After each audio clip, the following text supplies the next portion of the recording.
Bonjour everyone, Madame Blue here. Welcome back to my channel. As you can tell from the title, we are doing a little Pressiana today. And this client, I actually have a video of me doing their press maybe a year and a half ago. I don't know. It is, I'll link that video below. It's kind of hard to see. It's a part of a compilation, and I did use a Snapchat filter on it. I used to love using one with the little balls. I don't know what the filter was called, but it used to have the little sparkly balls on it, and I liked using that one.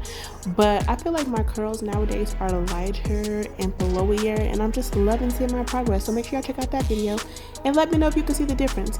But anywho, I'm just going in and doing a little press-on like I normally do. I did shampoo, condition, and spray on a heat protectant, heat protectant, as well as a leave-in.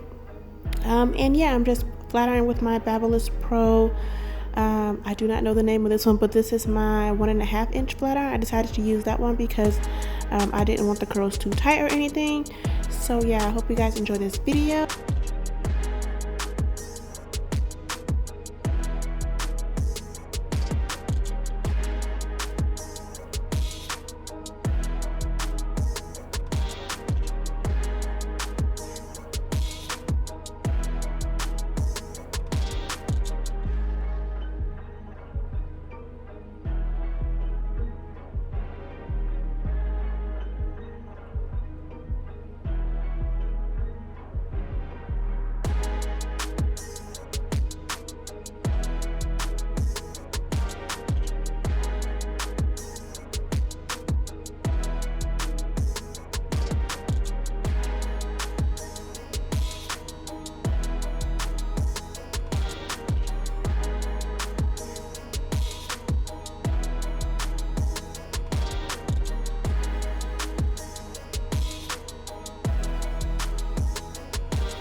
So that is it, guys. Thank you so much for watching this video. I think it looks very good. Y'all let me know if you agree or disagree. Thank you so much for watching this video. Make sure to like, subscribe, share, and TTYL.